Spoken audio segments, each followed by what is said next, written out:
If you've ever heard about the theory of constraint, I'm going to show you some things about it that you probably have never heard before, you've never seen before, and you probably have definitely not heard it explained this way. So this term has kind of become very popular recently among guys like Hormozi. And I think a lot of people think that he came up with it. And while the guy is obviously brilliant, at the same time, it actually does have an origin. And it's probably a little older than you would have expected. And it comes from places that most people don't really realize. And there's actually a book that goes over this. So really quickly, I will actually show you the book that this comes from. So the book originally is called The Goal. That's the name of the book, right? You can actually look it up. It's called The Goal. And you can see, right, he's known for his theory of constraints. And this is a fascinating read. So I've personally read the book. I highly recommend it. And let's see when it's from. It was originally written in 1984 was the original edition. Okay. And you'll notice here how he talks about theory of constraints and bottlenecks in addition to how to alleviate them, right? When it comes to operational management. So these are typically bigger businesses. He actually uses a story format going through this book, and it's a fantastic read. It's actually entertaining because it's in the form of a story versus just an informational novel. It's actually quite literally a full-blown story talking about a management or a warehouse facility that produces parts. And it shows you how these constraints put pressure in different areas of the business, depending on sometimes fixing one area and how it causes a bottleneck or a problem in another area in an unexpected way. And it's pretty cool. So we're going to be using a sheet here. I want to make this known right up front. We did not design the sheet. We did not come up with this sheet. This was actually from a guy named Alex Charfen. You will see me reference him actually in a few other videos because Alex Charfen was actually a coach to Alex Hormozi. And actually, it's kind of cool. I actually never saw that note before. Look at that note that popped up, little AI note. A marketing expert is known for strong testimonials and endorsements for Alex Hormozi. Very interesting. I didn't realize that was so widely known, particularly in the context of online business and marketing strategies. Okay, if you were to open this up more, right? Yeah, I don't know. We don't need to get into that stuff, but Alex Charfen is an absolute beast. If you want to see, just type in what I typed in back there, and just go listen to this. Go listen to this testimonial directly from Layla herself. This is years back now, when they were a little bit newer. But yeah, this man, Alex Charfen, if you want to see who he is an absolute legend. He's unfortunately not offering any more coaching and consulting. He does have a really good book. I highly recommend checking it out called Entrepreneurial Personality Type. It's this right here. Fantastic read. This is his lovely wife. And yeah, anyway, long story short, they had a mastermind. We were in the mastermind. It was an amazing mastermind, one of the best. And they decided to shut it down, focus on other projects. And we have no idea what they're doing, but they're going to do something. So at the time of this filming, who knows what it is? You could follow them on social media as well. With that said, I just want to give them credit for this because I do not want anyone to think that we are claiming that we came up with this. Far from it, but we have enhanced it a little bit. And I want to share how we've enhanced it just a tiny bit, okay? So this is a visual model for the theory of constraints. However, it's focused on something that Alex Charfen calls the 5 core functions. And I'm going to use my iPad here in a second to demonstrate this a little bit closer. You can see the questions that Alex Charfen actually asks for a specific function. So if the function is lead generation, for example, then we're going to score that based on how this is actually going, okay? Is it a 1, 2, 3, 4, 5? Most of the time, well, it's actually impossible. Again, this is Charfen's teachings.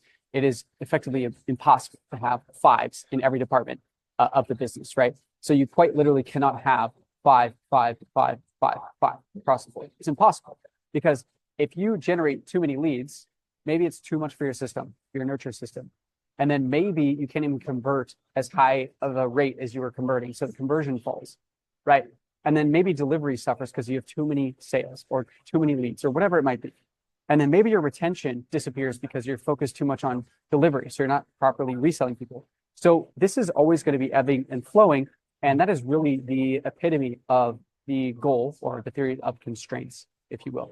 And so with that said, what I'm going to do is I'm just going to share my screen really quickly here and show you guys a visual representation of kind of how this works a little bit better, because once you understand this, it is just a mega superpower. So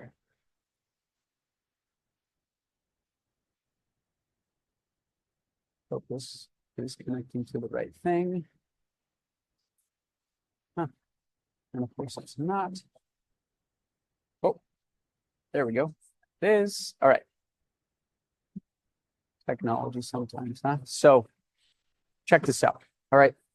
Well, now Hormozi has kind of made a couple of things famous.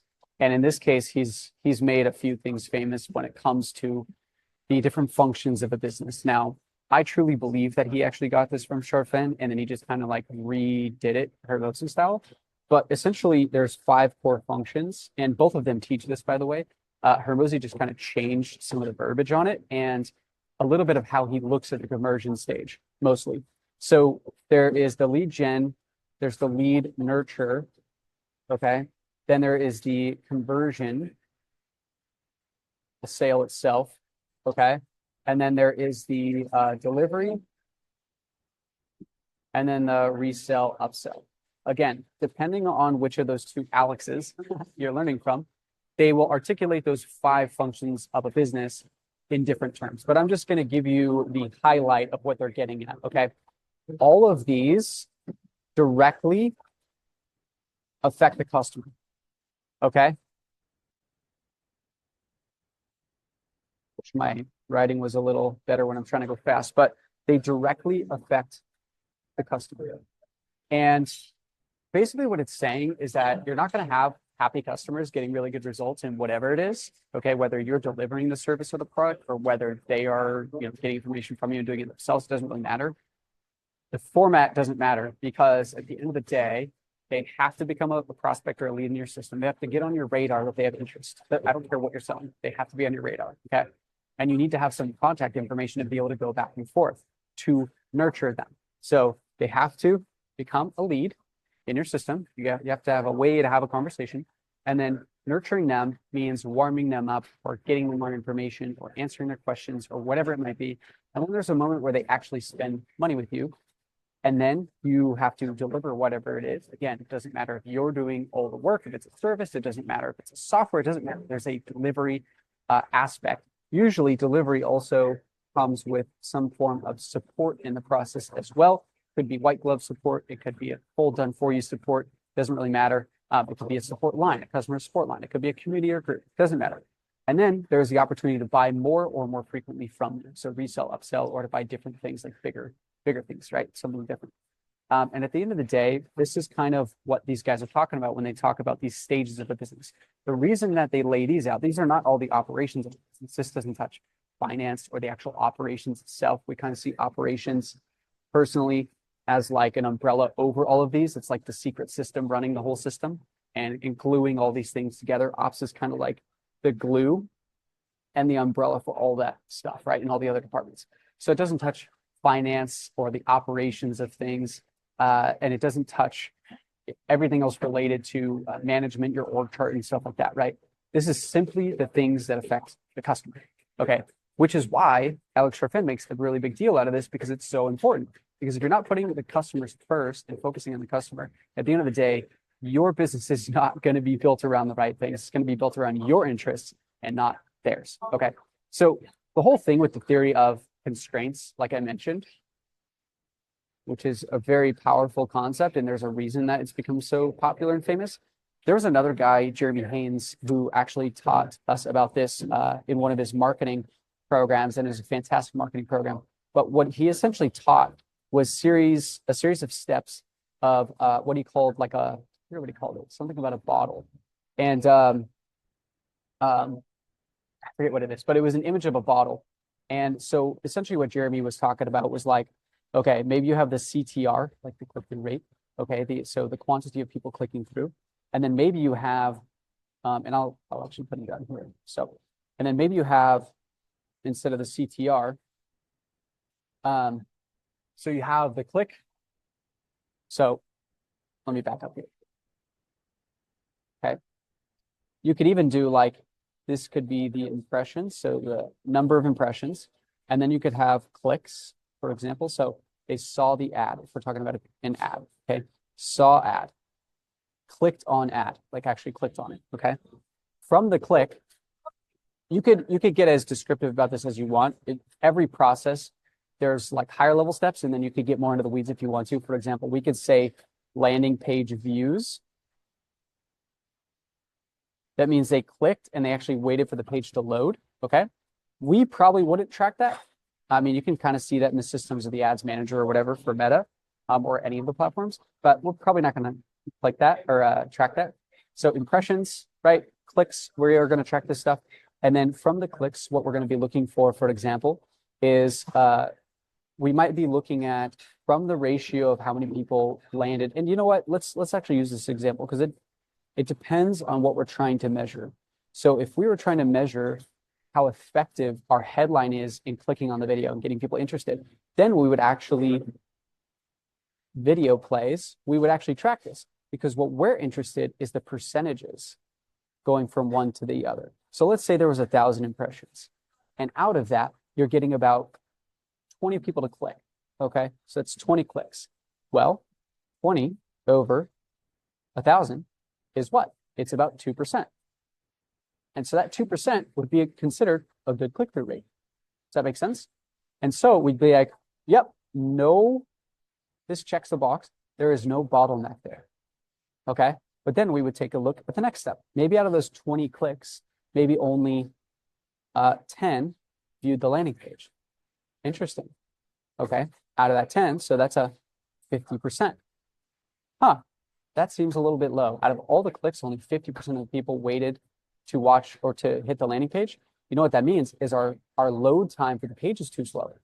That failed, okay? So let's pretend that was fine. Let's pretend we were okay with that rate. We're not, but let's pretend we were okay with that rate.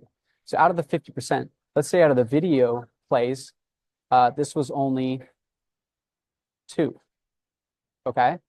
Now we're at a 20% rate. Why? Because 2 divided by 10. So 2 people out of 10 people hit play, which is 20%. Again, we might look at that and go, oof, that's a little low. But which one do we fix? Do we try to increase the load time? This would be the load time, right? Because if only half the people who clicked are hitting the landing page when it's loading, that means it's loading too slow, okay? So the load time of the landing page, should we work on that? Or should we work on getting more video plays? Okay, more plays from the people who are landing. So this might be like a headline fix. Okay, and this over here with the load time on this side might be like a hosting, who's hosting it. So maybe we move to like Cloudflare or AWS, depending on the platform. So you can see the point, right? These are 2 actionable things that we can do, and one of them is going to net better results than the other. So the easy way to think about this is if we actually were to increase one of these, which would have a bigger effect, okay, overall in terms of the numbers. So usually, by rule of thumb, usually earlier in the process that you can fix something, the better it is throughout the rest of the process. The reason why, imagine our click-through rate was too low, okay? It was 1. Well, guess what? That means only 10 people made it here. And so if we weren't okay with a 1%, then we would try to get that to 2% because that doubles every step after it. Because instead of 10 and at 50%, this would be 5. And out of 5, this would be 1, right? If we double this, we double that, we automatically double this. Does that make sense? Right? By doubling that, we double that. But if we're okay with our CTR, if we actually see it as acceptable, which actually 1 to 2% would be acceptable. If we can get 3%, amazing, whatever. But everything on top of that is cherry on the cake. There are going to be some standards that you learn over time. But let's just pretend, and again, this is just an example using ads on Meta, okay? And ads in most places. So 1 to 2% click-through rate we're going to be okay with. So out of these 2 then, if we're going to fix the hosting and the headline, of course you could fix both in this case because they don't really mess with each other, but you usually want to fix one at a time because you need to see how it affects everything overall. So let's say we speed this up, and this goes up to, instead of the 10 that we had before, right? We'll go back to our original numbers here, okay, with our 20. And then instead of 10, let's say now it's 15. Well, what percent is that? That's 75% now. We're very happy with that, for example, right? How many people actually viewed the landing page now? We're very happy with that. And so then the 20% off of 15 and moving to this step, okay, instead of that being 2, 20% off of 15, 15 times 0.2 is 3. So we got an extra almost 30% or 25% out of our entire rest of our funnel. Does that make sense? And so when you're doing this stuff in volume, these are really small numbers, but if you had 100,000 impressions, for example, you can see how the math plays out. Okay. And the easy way to compare this stuff is to just duplicate that entire process and do one where you fix this number and then do one where you fix this number and see how it affects this final destination. Okay. It's because video plays turn into, for example, applications. If you guys are running like a call funnel, for example, and then after applications comes call booking. And after call booking comes call show rate. And after call show rate comes, right, offers made. After offers made comes how many people accepted that offer. And then after that comes how many people paid. And so you can see that earlier in the stages that you can affect things, as long as if they're outside of an acceptable range, then the better the rest of the funnel is going to do. Because if you double the opening, you double the flow through at the rest of it. So anyway, this is kind of like some basics of theory of constraint. I know this could be considered a little bit tricky as well, but I want to show you a different way of looking at this. So let's say now we're talking about those 5 functions of a company. So you have lead gen, you have nurture, okay, and then you have delivery. You have conversion, which think of that as like the sale, and then you have delivery, okay, and then you have the upsell. Again, so imagine,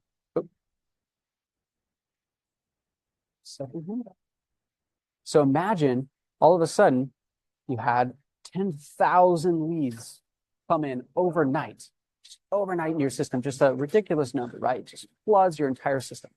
10,000. Your system, maybe you hit your email cap. Maybe your email software goes down. Oh, and you go, holy crap, our nurture just broke. Right? So maybe you broke your nurture now. Okay. And maybe that tanks your conversions temporarily because you had such a flood of opportunity that it quite literally broke your software. Now your conversion is suffering because your software is not working properly because it went down. Can you imagine that? So it wouldn't touch your delivery, it wouldn't touch your upsell, but it would touch your conversion. Does that make sense? Or imagine your lead gen fell through the floor. You used to get 10,000 leads a month, and now you get 500. Well, now there's not enough people to nurture. Well, now there's not enough conversion, right? Et cetera, et cetera. Or let's imagine this. Let's imagine you had 10,000 leads, and all those people went through your email system, all booked calls. Maybe you have an option to book calls. And that turned into 500 booked calls overnight. Could you even have the capacity for that? Is your calendar have enough space to book 500 calls, or would it just max out? So your calendar space, which means you maybe need more sales guys. And then do you hire sales guys overnight simply because you have so much opportunity? Are those 10,000 leads going to happen again next month? Or do you have to train somehow a sales guy to handle all the opportunity, right? So how much can you even capitalize on if you had all of that virtually overnight? Even if you hired tomorrow and try to train those people and just throw them into the fire and try to get them up to speed as quickly as possible, could you even handle that capacity? Probably not. And then imagine you got so distracted with all of that sales opportunity that your delivery started to suffer because you weren't answering all of your existing clients as much. Because you're like, man, I got to capitalize on these 500 potential book calls. Okay. So you can see where this goes, right? And then maybe because of that, less people sign up for recurring stuff with you. So this is upsell, resell, or retention. So maybe you can't retain them because they felt like you took your eye off of them for a moment and they're like, man, I don't trust this company anymore because they're no longer delivering the thing that they originally promised me. So you can see how these areas affect each other. And so what's kind of cool about this tracker that like Charfen has, for example, if I bring this back up here, I mean, this guy's a flipping genius, I'll tell you that much. But what we're looking at here is essentially tracking this stuff over time. And the way that he's kind of done it, and he has a bunch of stuff on. I don't know if he's selling anything related to this anymore. I wish that he was, because I would just guide people right over there. I'd be like, hey, we don't want to solve any of these problems for you. We just want to help you scale with paid advertising and building acquisition systems and helping you guys make more money, because we make more money when you make more money, right? That's our model. But at the same time, like, you'll see how he kind of laid this stuff out. So you have lead generation, nurture, conversion, delivery, retention, resell, upsell, and then you essentially just go through and you answer these questions. So, am I a 1 or 2, 3, 4, 5 on the scale? Well, look at how he's worded it. Lead generation is inconsistent, unpredictable, with very few qualified leads. Now, notice how similar this is, but it's a little different. Lead generation is inconsistent and unpredictable, but you're getting some qualified leads. This was few qualified leads. This is some qualified leads. And then this is lead generation is consistent. It went from not consistent to consistent and predictable, but you're not getting enough qualified leads at a reasonable cost. So now we're talking about qualified leads at a reasonable cost. They're too expensive. Okay. Lead generation is consistent and predictable, and you're getting enough qualified leads at a reasonable cost. So this is pretty good. Like if you're at a 4, you're crushing it. If you're at a 5, it's almost unheard of. This is almost like people's egos kind of like want to come in here and be like, we're at 5. But if you really read this, lead generation is consistent and predictable, and you're getting as many qualified leads as you could possibly convert. It's almost like a dream. You have a dream system. Now, if you were doing that, is it possible that that could cause some suffering in the nurture? You have consistent nurture systems in place, but they're not consistently converting. So maybe you're getting as many people as you could possibly handle, but then they're not converting. Interesting. So it could be a 5 here and a 3 here, or a 4 here and a 3 here, right? Et cetera, all the way down the line. Delivery, somewhat consistent in client success, satisfaction, or adoption is average. So we're getting average results with our clients. Maybe now this is consistent with average results. This was somewhat consistent. This is consistent. And then this is consistent with above average results. And then this is just like all time. Delivery is consistent. Our clients are getting above average results, and you're getting a high percentage of your business from referrals. Notice how they threw that in there. Referrals now.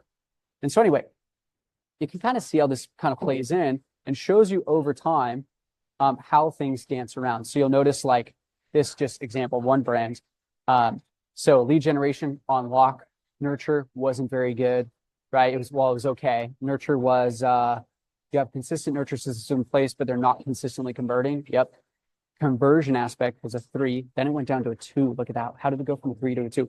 You're consistently improving your conversion rate and selling mostly your ideal avatar. And then it went down to your conversion rate and selling some of your ideal avatar. So it turned from mostly ideal avatar to some. Uh-oh. Maybe that's a messaging problem. Maybe it's a nurture system problem. We don't know, but something is not right there, right? And then that went from a 4 to a 3, which was the delivery. What happened with delivery? Delivery is consistent. Your clients are getting above average results to they're getting average results. So it went from above average results to average results. There's something to take a look at there. So again, because your customers only care about themselves and getting what they want out of it, right? And so if these 5 core functions of a business are running into problems there with these people, and you're going quarter by quarter, month by month, checking this stuff, then at the end of the day, you're going to see how your system is fluctuating. It's a living, breathing organism. You don't solve something and it's good forever. You solve something and it breaks something else. And then when you break something else, maybe you have an opportunity to solve that, and then it breaks something else. And it's going to be that way forever. You're going to be juggling 4, 3, 2, 1, 4, 3, 2, 1, 4, 3, 2, 1, 5 for a moment, 4, 3, 2, 1. Forever. Okay. But if you can eventually get to 3s and 4s, and you're living in 3s and 4s land and the occasional 5s, you're crushing. You are winning. If you're at all 5s, I'm gonna tell you right now, you're not growing. You wouldn't be growing. I know it sounds weird because you would think that you would be with all this stuff going on, but if you had a 5, it should break something. Does that make sense? So anyway, I thought this would be really helpful for you to understand this. Every company has this to some degree or another. Again, this does not cover the operations of the company. This does not cover the day-to-day things that you should be doing. This does not cover the annual, quarterly, monthly, weekly, daily things that you guys should be doing as a team. It doesn't cover what you guys do together. It doesn't cover how you guys meet or the way that you guys track things. It doesn't cover any of that stuff. It just covers specifically what touches your customer. And that is so critically important for every single business on the planet. So I hope you understand what I'm getting at here. Very powerful stuff. And yeah, I hope you enjoyed this. I have other videos that go into other aspects of this, that go into offers, or advertising, or conversations around online business in general. And I hope you genuinely benefit from these things. And again, I want to give credit where credit is due. So feel free to go check out Alex Charfen and his brand, Alex Hormozi and his brand. Obviously, everyone already knows who that guy is. But with that being said, I hope you have an amazing day. I will see you on the channel. Subscribe for more, because I'm going to be dropping more kind of like back end stuff that we do for businesses in our growth partnerships. Other than that, cheers. Have an amazing day.